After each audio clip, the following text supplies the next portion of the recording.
Hello students, welcome to Coral Minds by Abid Salim sir once again. पहले मेरी बात सुनना ध्यान से। ये जो क्वेश्चन पेपर है ना, ये जो गेस्ट पेपर है या मोस्ट एक्सपेक्टेड क्वेश्चंस है, अगर आप लोगों ने कुछ भी नहीं पढ़ा है, आपको इसके अलावा कुछ करने की ज़रूरत नहीं पड़ेगी। ठीक है, नंबर वन। नंबर टू, आप प्लीज़ एंड प्लीज़ इसको समझना कैसे गेस्ट पेपर को करना है, बिकॉज अदरवाइज़ आप जल्दी जल्दी में आप स्क्रीनशॉट लोगे या जो भी है कैसे भी आप इसको सेव करोगे, तो आप जल्दबाजी में गलती करोगे। क्योंकि आपको पहले समझना चाहिए कि गेस्ट पेपर को कैसे हैंडल करना है, कौन सा क्वेश्चन किस नंबर का आएगा, कितने नंबर का आएगा, 1 मार्क्स वाला, 2 मार्क्स वाला या 3 मार्क्स वाला कैसे आएगा, पूरा प्रॉपर समझाता हूँ। अगर आप पहली बार आए तो प्लीज़ एंड प्लीज़ सब्सक्राइब ज़रूर कर दीजिएगा। चलिए स्टार्ट करते हैं बच्चों। देखो, सबसे पहली चीज़ हमारे पास यहाँ पे गेस्ट पेपर में, देखिए ये हमारे पास साइंस का गेस्ट पेपर है बच्चों। सबसे पहली बात यहाँ पे करेंगे फिजिक्स की। लाइट में बड़ा क्वेश्चन वाला कौन सा आएगा, 5 नंबर वाला, 3 नंबर वाला कौन सा आएगा या 2 नंबर वाला, एक एक करके आपको समझाता हूँ। ये क्वेश्चन जो है ये 3 नंबर का आ सकता है या 5 नंबर का आ सकता है या 2 नंबर का आ सकता है। ये वाला क्वेश्चन है रे डायग्राम्स वाला। अब बात करेंगे स्नेल्स लॉ की। ये 2 नंबर का ज़्यादा से ज़्यादा आ सकता है, ये हमारे पास 2 नंबर का आ सकता है। और रियल वर्सेस वर्चुअल 2 मार्क्स का या 3 मार्क्स का एट द मैक्स आ सकता है। उसके बाद ये भी 2 मार्क्स का। अब मैंने यहाँ पे कुछ कॉन्सेप्चुअल्स डाले हैं बच्चों, ये आपको अच्छे से समझने पड़ेंगे। ये कॉन्सेप्चुअल क्वेश्चंस है बिकॉज अब आपका पेपर सीबीएसई पैटर्न से आ रहा है, इसीलिए अगर आपके पास टाइम है तो इनको कर लो। अगर कुछ नहीं किया है तो फिर आप छोड़ भी सकते हो कोई कोई। उसके बाद बात करेंगे, ये आपके सामने क्वेश्चंस हैं। फिर लास्ट में मैंने न्यूमेरिकल्स भी बताए हैं किस तरह के न्यूमेरिकल्स आपके आएंगे। और ये वाला न्यूमेरिकल जो है, लैंग्वेज डिफरेंट हो सकती है मगर न्यूमेरिकल सेम मेथड का होगा। ये आपके पेपर में डायरेक्ट 5 मार्क्स का या 3 मार्क्स का डायरेक्ट न्यूमेरिकल आ जाएगा बच्चों। ठीक है, उसके बाद ह्यूमन आई की बात करते हैं।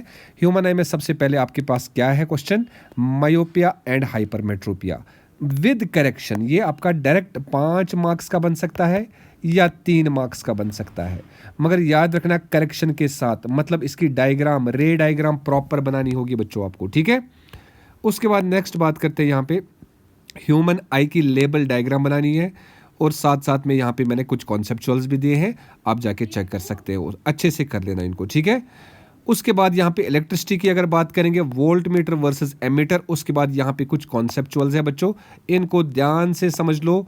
Tungsten used almost exclusively for filament of electric lamps et cetera, copper and this जो भी है, अच्छे से इसका स्क्रीनशॉट लेते जाओ, पॉज करते जाओ, स्क्रीनशॉट लेते जाओ इनका। उसके बाद यहाँ पे स्टेट ओम्स लॉ, ये बहुत बहुत बहुत अच्छे से कर लेना बच्चों, याद रहे अच्छे से करना। जो जो मैं ज़्यादा प्रेफरेंस दे रहा हूँ ना, जिसका मैं ज़्यादा बोल रहा हूँ, मतलब वो करना ही करना है सबसे पहले। और यहाँ पे बात रहेगी resistance and the factors dependent. ठीक है, और यहाँ पे रेजिस्टिविटी एंड पावर के न्यूमेरिकल आ सकता है इस पे।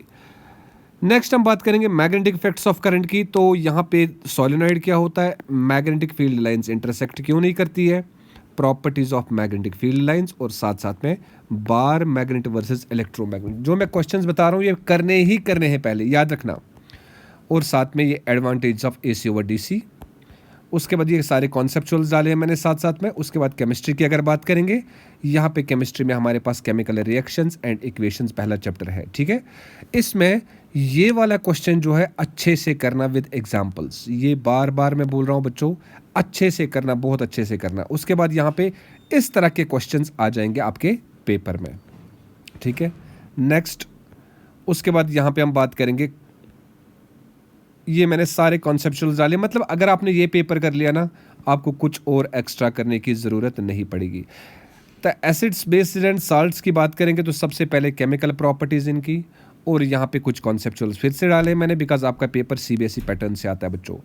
ठीक है, और यहाँ पे ये वाला क्वेश्चन और आपका रहेगा baking soda and washing soda.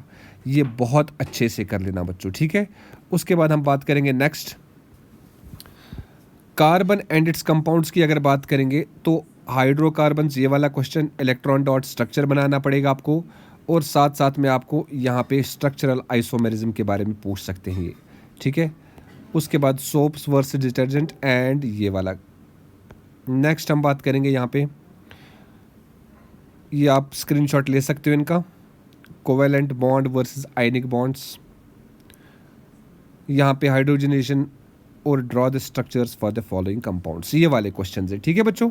उसके बाद मेटल्स एंड नॉन मेटल्स की अगर बात करेंगे तो यहाँ पे बात करेंगे हम, पहला क्वेश्चन हमारे पास difference between roasting and calcination with examples, और उसके बाद फिर से कॉन्सेप्चुअल्स, और उसके बाद यहाँ पे करोजन एंड प्रिवेंशन बहुत इंपॉर्टेंट क्वेश्चन बनता है यहाँ पे, और केमिकल प्रॉपर्टीज ऑफ मेटल्स बहुत अच्छे से कर लेना बच्चों, ठीक है। फिर बायोलॉजी की अगर बात करेंगे तो पहला चैप्टर जो हमारे पास लाइफ प्रोसेस है, तो एरोबिक वर्सेस एनारोबिक, और जाइलम वर्सेस फ्लोएम, और उसके बाद यहाँ पे कुछ क्वेश्चंस और दिए हैं मैंने, अच्छे से कर लेना। कंट्रोल एंड कोऑर्डिनेशन की बात करेंगे तो यहाँ पे फोटोट्रॉपिज्म, जियोट्रॉपिज्म, ठीक है। हार्मोन्स क्या होते हैं, इनके फंक्शंस जो भी है, एंट्रोपिक मूवमेंट्स क्या होती है बच्चों, ठीक है। ब्रेन की डायग्राम अच्छे से बना लेना। उसके बाद यहाँ पे हमारे पास कुछ इंपॉर्टेंट और भी क्वेश्चंस हैं, नेस्टिक मूवमेंट्स क्या होती है, रिफ्लेक्स एक्शन क्या होता है, गस्टेटरी रिसेप्टर्स, ओल्फैक्टरी क्या होता है, give examples also. How do organisms reproduce, इसमें आपके सामने क्वेश्चन है, फीमेल रिप्रोडक्टिव सिस्टम, इसको आप बना लो। वेजिटेटिव प्रोपेगेशन क्या होती है, जाइगोट कैसे फॉर्म हो जाता है, इसको अच्छे से कर लेना, ठीक है। तो ये आपके सामने कुछ कॉन्सेप्चुअल्स भी इसमें मैंने रखे हैं, इनको अच्छे से कर लेना बच्चों। कोई भी दिक्कत हो अगर आपको कोई भी डाउट हो, कोई परेशानी, आप मुझे कमेंट कर सकते हैं, कमेंट सेक्शन में आप मुझे बोल सकते हैं सर ये प्रॉब्लम है। इनफैक्ट अगर आपको इनफैक्ट अगर आपको इसका पीडीएफ भी चाहिए तो आप मुझे विदाउट एनी हेजिटेशन बता सकते हैं। ये सारे क्वेश्चंस मैंने रखे हैं, मतलब इस पेपर के अलावा आपको कुछ करने की ज़रूरत नहीं पड़ेगी। याद रखना, बहुत बहुत मोर देन 80% पेपर यहीं से आएगा बच्चों। तो ये था आपका फिजिक्स, केमिस्ट्री, बायोलॉजी का पेपर, साइंस का, ठीक है। अब आप एक काम करेंगे, अच्छे से इसको कर लो। अगर कोई भी डाउट हो तो मुझे कमेंट सेक्शन में ज़रूर बताइएगा, और बाकी सब्जेक्ट्स के पेपर भी जल्दी आने वाले, गेस्ट पेपर्स आने वाले हैं, जैसे एसएसटी का या किसी और का। तो आप मुझे बताइए कमेंट सेक्शन में आपको किसका गेस्ट पेपर चाहिए, तो मैं प्रोवाइड कर दूंगा। चलो, thank you so much once again, thank you so much, bye bye.